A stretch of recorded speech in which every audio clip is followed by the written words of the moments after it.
How's it going, everyone, and welcome back to the channel. On today's video, I'm going to be talking to you about what it's like to be an automotive technician.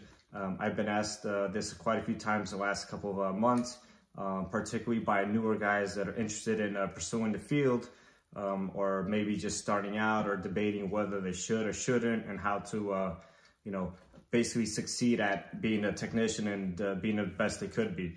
But before we go ahead and do that, make sure you subscribe to the channel. It really helps and supports the channel. And make sure you like this video. Don't forget to hit the notification bell. Like this, you won't miss out on any future videos. And make sure you stick around to the end. I'm also going to be talking about some future stuff that I'm working on. And like that, you will know what's coming up next. Also, if you have any subject I'd like to touch base on or maybe make a video about, drop a comment below. And I'll do my best to make a video on that subject or matter or whatever the case may be. Number one rule, make sure you're always on time. And by being on time, I mean 10 minutes early. If your job requires you to start right at 8 o'clock, for instance, make sure you're changed into your clothes, your toolbox is open, your area is organized, you have all the supplies you need for the day. So at 8 o'clock, you're ready to go. This also applies for lunch and any breaks that you may have. So my job, for instance, gives us a 15-minute breakfast break. So we'll have 15 minutes to eat and then continue to work right after that. For lunch, we get an hour. So if your lunch break is 12 to 1, make sure you leave right at 12 and you're back right before 1 o'clock. Like this, you won't get reprimanded for anything. So second thing is, don't be afraid to ask for help. Most of you guys starting out, you're going to be express techs or C techs, and you're going to be doing basically oil changes, multis, air filters, some brakes here and there, maybe some fluids, some wipers, maybe an alignment if the shop allows you. I'm not sure on, each shop has their own rules.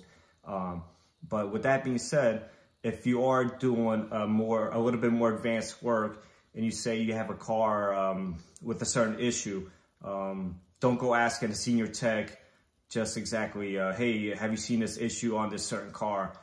Make sure you exhaust all your options. Most companies or most manufacturers will offer some sort of interactive network that will, let's say you have a car with a code, you type in a code and it'll have the diagnostic procedures, or maybe there's a certain known issue for that and there's a service bulletin or service news pertaining to that issue. So you want to make sure you exhaust all your options.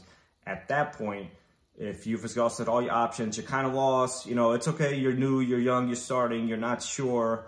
You don't want to be intimidated and be afraid to ask for help. Most guys are willing to help as long as you don't go with them with some crazy, hey, have you seen this noise on this car? That's not real specific. And most of the times you haven't seen that. So, take that with a grain of salt, but don't be afraid to ask for help. But like I said, with that being said, make sure you exhaust all your options before going and asking a senior tech. So my next tip kind of goes with my previous tip, and is when it's slow or when it's not as busy, go to an older tech, kind of offer some help, be like, hey, I'm new, I'm interested, I really want to learn. Maybe get some pointers from him. Even when I was younger, I learned a lot of stuff from the senior techs, and I still do on a daily basis. I learned from the younger guys, and the young guys learn from me. Everybody has something that the other person doesn't have, a little bit of piece of knowledge. And even online now on Instagram, I'm always bouncing ideas off of other techs, not even just Honda, a Ford tech, Chevy, whatever, independent techs that do all sorts of brands. And we're always bouncing off ideas off each other and concerns. And, that really helps, because sometimes, they might have seen something that I've never seen, or vice versa. And like I said before, it's okay to ask for help, but make sure you're exhausting all your options.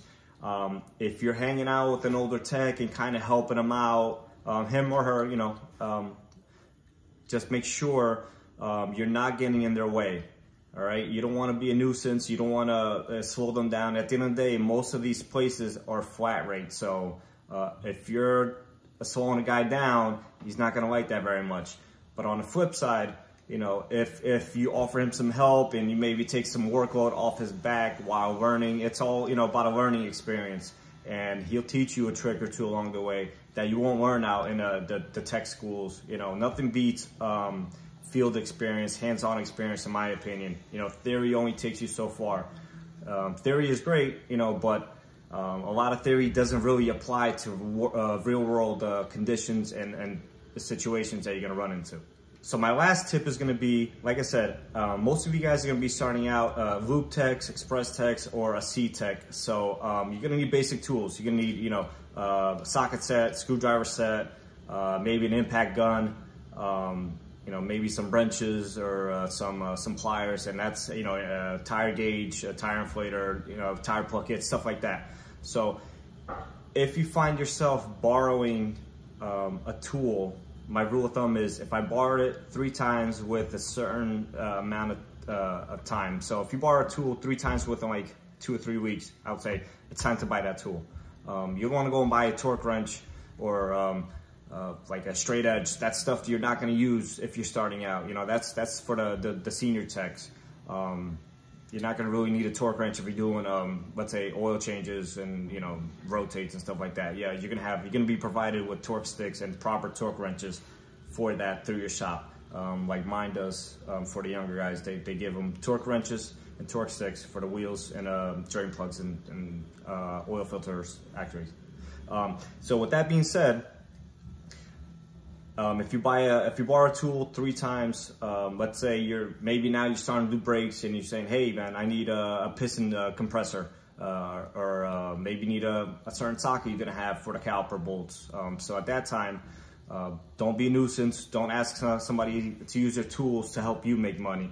You know, most places and most guys will help you, you know, let you borrow their tools a couple times, but after that, it's gonna get kind of annoying because chances are they're using a tool while you're needing to use their tool, and you know they went out and bought it. So it's only fair that after 2-3 times within a certain amount of time, you're gonna be buying your own tools, and you know you're gonna be respected for that. All right, guys. So like I said, I kind of have an announcement. I'm gonna be relocating this kind of, you know, bland set right here that I have into my garage, and I'm kind of turning into a little DIY shop, and I'm gonna be doing some work from home. So in the next couple of videos or so, I'm gonna be showing you kind of what I'm doing to my garage and how to make it work for me, and kind of some stuff I'm working on. And I'm pretty excited about that. In the winter months, it gets real cold here in Jersey. A couple days ago, we were at like 5 degrees in the morning. So I got some heat in there. In the summer, I'm probably gonna do some AC and stuff in there to kind of help me, you know, be a little bit more comfortable in there.